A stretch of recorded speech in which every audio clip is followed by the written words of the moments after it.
Hi everyone. आज यार मैं एक बुक पढ़ रहा था, mindset bye Carol Dweck. And उसमें से एक बहुत इंपॉर्टेंट चीज़ मेरे को जेई एस्पिरेंट्स के लिए मिली, जो कि मैं आज इस वीडियो में आपके साथ शेयर करने वाला हूँ। तो मैं चाहूँगा आप इस वीडियो को जरूर लास्ट तक देखिएगा। हम आज बात करने वाले हैं एक माइंडसेट की। कहते हैं माइंडसेट कैसा माइंडसेट होता है। कुछ लोगों का ऑथर कहते हैं कि माइंडसेट होता है वो फिक्स्ड माइंडसेट होता है, और कुछ का ग्रोथ माइंडसेट होता है ना। फिक्स्ड और ग्रोथ में बहुत ज़्यादा डिफरेंस आ जाता है। जो फिक्स्ड वाले लोग होते हैं वो भले टैलेंटेड हो, वो सक्सेसफुल नहीं हो पाते, एग्जाम्स को क्रैक नहीं कर पाते अगर हम अपने पर्सपेक्टिव में देखें। जबकि जो ग्रोथ माइंडसेट वाले लोग हैं वो भले टैलेंटेड ना हो, बट फिर भी वो जेई जैसे टफ एग्जाम्स भी क्रैक कर सकते हैं या लाइफ में सक्सेसफुल हो सकते हैं। देखिए, तो होता क्या, ऑथर ने जेई के पॉइंट ऑफ व्यू से नहीं बताया, वो मैं उसको जेई के साथ रिलेट करके आपके साथ शेयर करने वाला हूँ। देखिए, जो फिक्स्ड माइंडसेट होता है वो बेसिकली वो ऐसा है कि उनका मानना है कि जो टैलेंट है, जो आर्ट है, जो हमारे में आर्टिस्टिक एबिलिटी है, उसको इम्प्रूव नहीं करा जा सकता,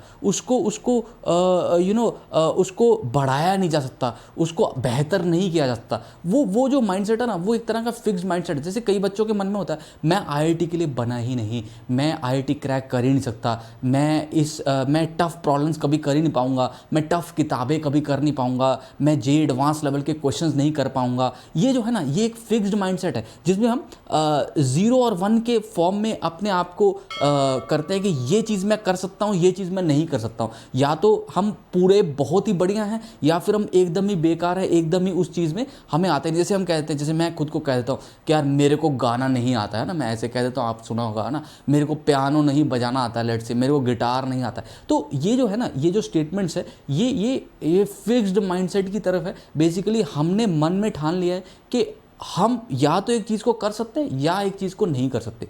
जबकि जो ग्रोथ माइंडसेट होता है, वो लोग क्या है, वो सीखने पे बिलीव करते हैं। वो ये मानते हैं कि अगर मैं प्रैक्टिस करूंगा तो मैं बेहतर हो सकता हूं, अगर मैं और मेहनत करूंगा तो मैं अपने आप को इम्प्रूव कर सकता हूं। कुछ भी चीज़ जो है वो इम्पॉसिबल नहीं है। ऑथर ये भी एग्जांपल्स देता है कि कैसे मतलब एक ओल्ड एज में एक इंसान है, वो भी उस एज में भी जाके ड्राइंग सीख सकता है। जैसे कि ड्राइंग जैसा जो स्किल है वो हम सोचते हैं कि यार ये तो मतलब नेचुरली होता है ना, लेकिन ऑथर कहता है कि आप उन स्किल्स पे भी मास्टरी कर सकते हैं, उससे भी अपने आर्टिस्टिक स्किल्स को इम्प्रूव किया जा सकता है अगर प्रैक्टिस की जाए, अगर ढंग से आपको कोई गाइड करने वाला मिले, है ना। तो बेसिकली ऑथर का ये मानना है कि हर एक फील्ड में, है ना, चाहे वो आपकी इंटेलिजेंस है, चाहे वो आर्टिस्टिक स्किल्स हैं, मतलब आपको ये नहीं सोचना चाहिए कि आप मतलब पैदा ही उस नेगेटिव लेट से माइंडसेट के साथ हुए हैं कि मैं तो ये कर ही नहीं सकता, ये मैं इसके लिए बना ही नहीं, मेरे यहाँ पे ठप्पा लग के आया है कि भाई तू ड्राइंग नहीं कर सकता, तू जेई नहीं क्रैक कर सकता, तू एडवांस के क्वेश्चन नहीं बना पाएगा। बेसिकली क्या है ना कि वो जो थॉट है वो कभी भी आपको आपके गोल्स तक नहीं पहुंचने देगी।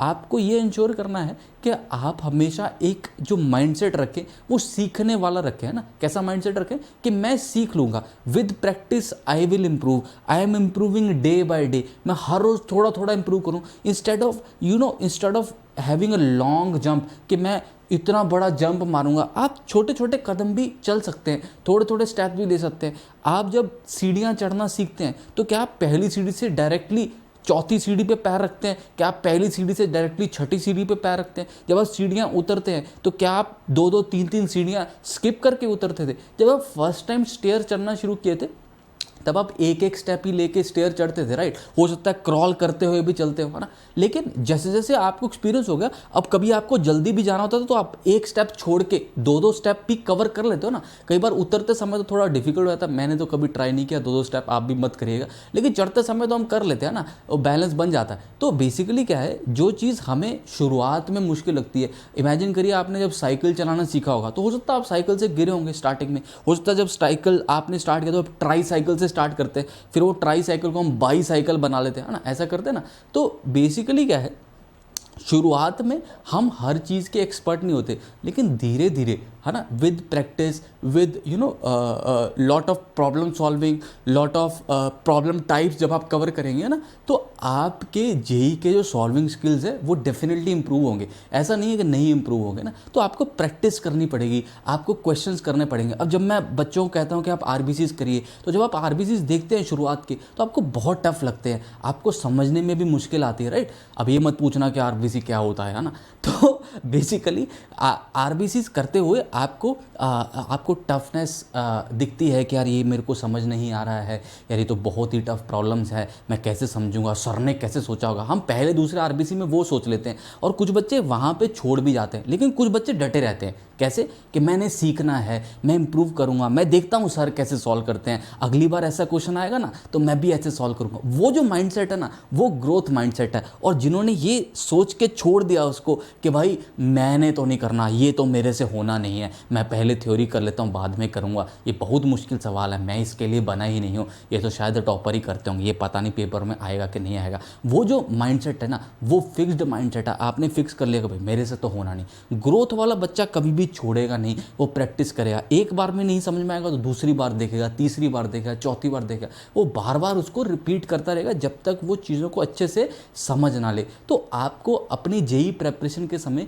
जो माइंडसेट रखना है वो ग्रोथ वाला माइंडसेट रखना है। यकीन मानिए स्टार्टिंग में बहुत धीरे ग्रोथ होती है, स्टार्टिंग में वो आपको ग्राफ जो है ना वो बहुत धीमे धीमे बढ़ता दिखेगा। लेकिन जैसे जैसे आप अपने प्रैक्टिस स्किल्स बढ़ाएंगे, जैसे जैसे आप अपनी मैनिपुलेशंस को इम्प्रूव करेंगे, क्वेश्चन सॉल्विंग एबिलिटी इंप्रूव करेंगे, वैसे वैसे चीज़ें आसान भी होंगी। और वो होगा कैसे? वो होगा उसी तरीके से, आपको पहले सीखना पड़ेगा, आपको माइंड को ट्रेन करना पड़ेगा, आपको उसको बताना पड़ेगा कि भाई ऐसा सवाल आता है ना तो ऐसे करना होता है। उसको पहले से थोड़ी पता है कि अगर ऐसा सवाल आएगा तो ऐसे करना। उसको दिखाओगे नहीं जब तक सोल्यूशन, तब तक वो कैसे सीखेगा। उसका मतलब ये नहीं कि हम क्वेश्चंस को क्रैम कर रहे हैं, हम क्रैमिंग नहीं कर रहे, लेकिन हम एक प्रॉब्लम टाइप तो देखना बनता है ना। अब अपने आप कैसे दिमाग सोचेगा, हर एक बच्चे का नहीं सोच पाता। मैं एक एवरेज जेई एस्पिरेंट था, मेरा नहीं सोच पाता था, हो सकता है टॉपर सोच पाते हो, लेकिन मैं नहीं सोच पाता था। तो मेरे को पहले एक बार उस टाइप को देखना जरूरी है, उस टाइप के स्टेप्स को समझना जरूरी है। उसके बाद मैं खुद से उसको बना लूंगा,